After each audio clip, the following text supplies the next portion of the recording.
Welcome back to another Sim Sunday. I am the Sunday Pilot, and this, the second video in our small narrow-body ETOP series, looking at long-haul flights in the real world, using small narrow-body aircraft, and seeing if we can recreate them in Flight Sim. And just like the last video, when I flew the BA-1, the British Airways Airbus A318 from London City to New York via Shannon in Ireland, we're transporting ourselves back to the 1st of July 2019. And in this video, we're at Glasgow International Airport, my home airport here in West Central Scotland, and we're on board the PMDG 737-700 off WesJet on a flight from Glasgow to Toronto in Ontario via Halifax in Nova Scotia. Up until the pandemic, this flight was flown across the Atlantic using a Boeing 737-700. This is a seasonal service, but I look forward to the summer season of 2021 and WesJet's website, where they are taking bookings for the service once again, but they're using the 737 MAX on this particular route from summer 2021, and that's one of the reasons I transported myself back to the 1st of July 2019, where I can fly the PMDG 737-700 and attempt to recreate this flight that crossed the Atlantic in such a small aircraft. Right, getting straight into sim brief, the first part of this flight is fairly straightforward. Departing here from Glasgow on the northerly runway 05, turning left after takeoff and left again, heading towards Turnberry and Ayrshire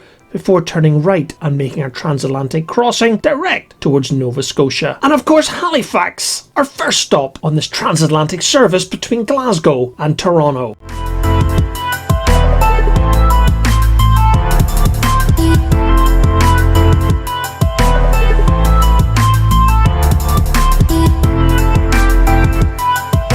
Getting straight into the cockpit, I don't plan to take you through my pre-flight setup process because I've done this plenty of times already on the channel, and after all, this is not a tutorial video. So my plan now is simply to get straight into the flight. Hello Captain, we are ready for pushback.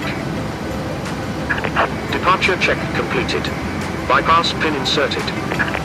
Release parking brakes. Commencing push. All engines clear. Start at will.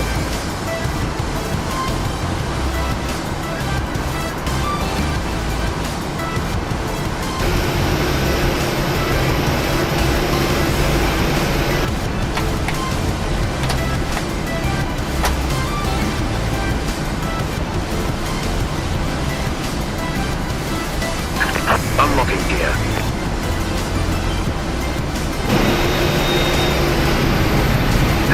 Tow truck disconnected. Bypass pin removed.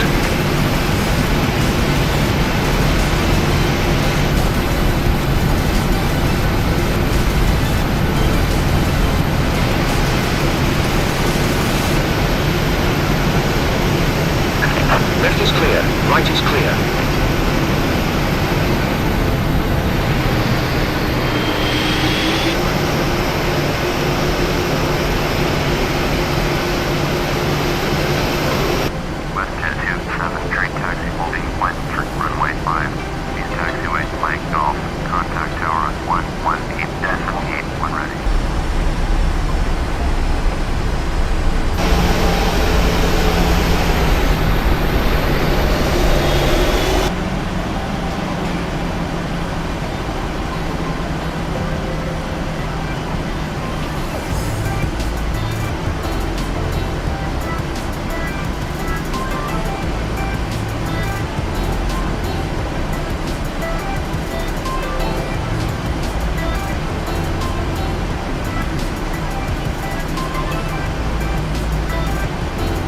Approaching 05.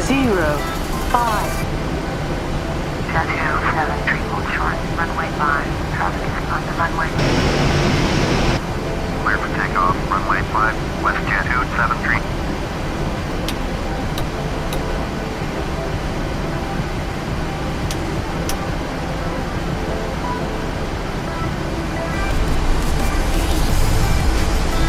Approaching 05.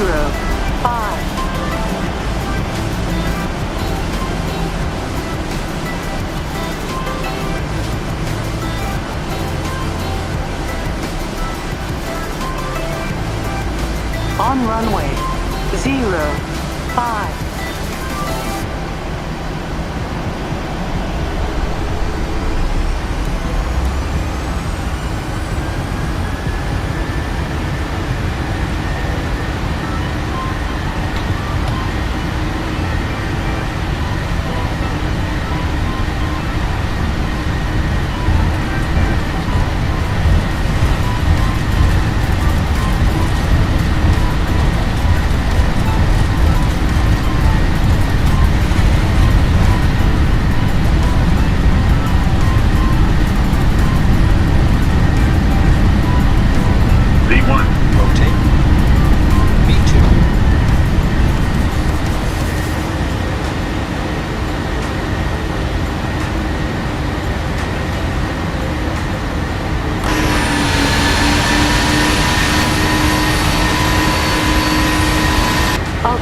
setting.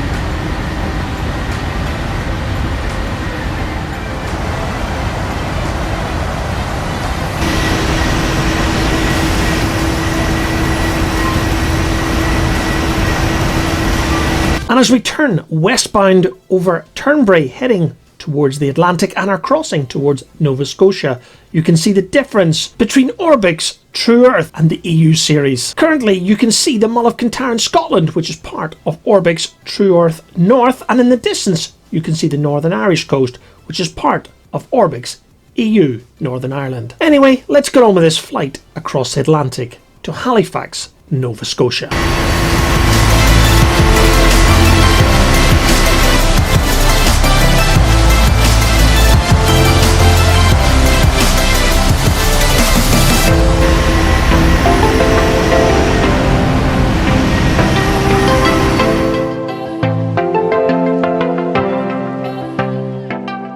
You're just going to have to trust me on this one, because somewhere below the haze and mist is the Canadian coast of Newfoundland.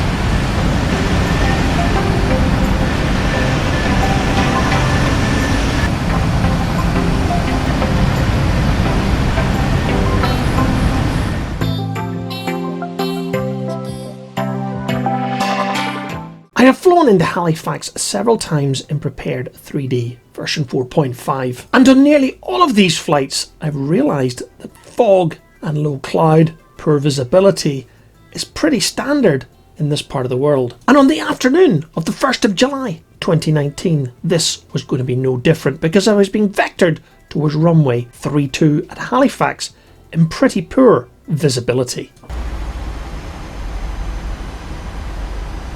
Altimeter setting.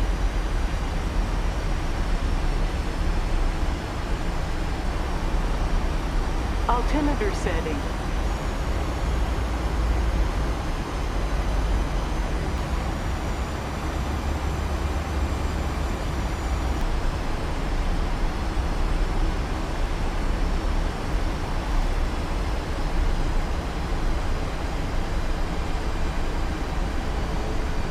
Sync rate.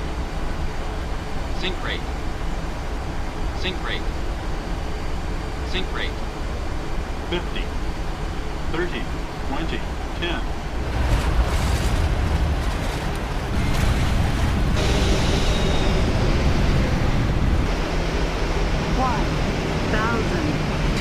Welcome to Halifax, Nova Scotia. And the first thing you'll probably notice, I don't have any add-on scenery for this particular airport, so what you're seeing here is stock from prepared 3D version 4.5 with GSX Level-2 adding better jetways. This aircraft will be on the ground here at Halifax for approximately 90 minutes. Everyone will be deplaned, and those travelling on to Toronto will reboard as a domestic flight from Halifax across to Toronto Pearson International.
1. Rotate. V2.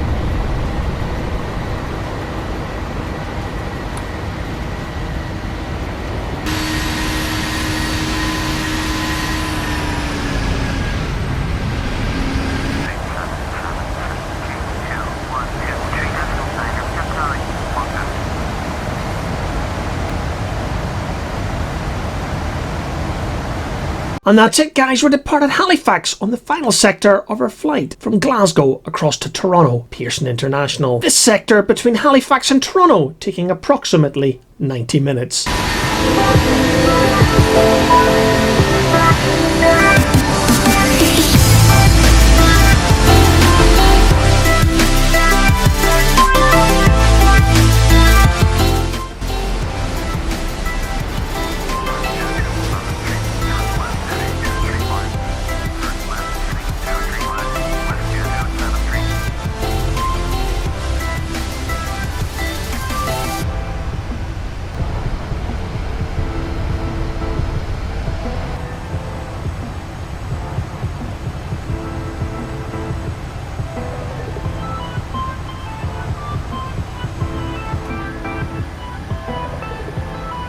With the Toronto skyline to our left, we're well established on approach to runway 24 left at Toronto's Pearson International Airport.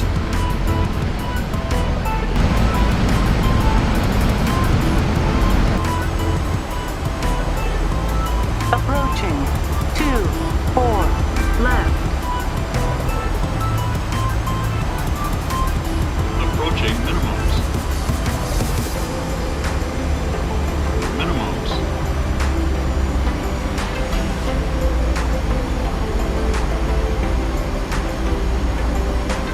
100. 50. 30. 20. 10.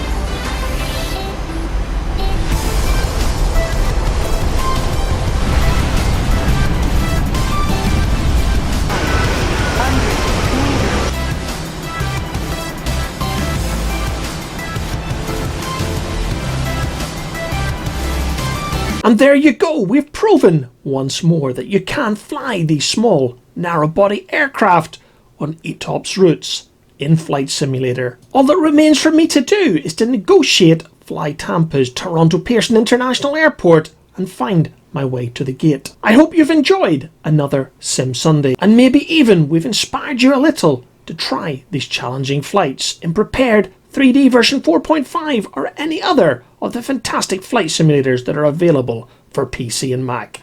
So until the next video when we fly an Air Canada Airbus A319 from here in Toronto across to London Heathrow, my name is of course the Sunday Pilot. Thanks for watching.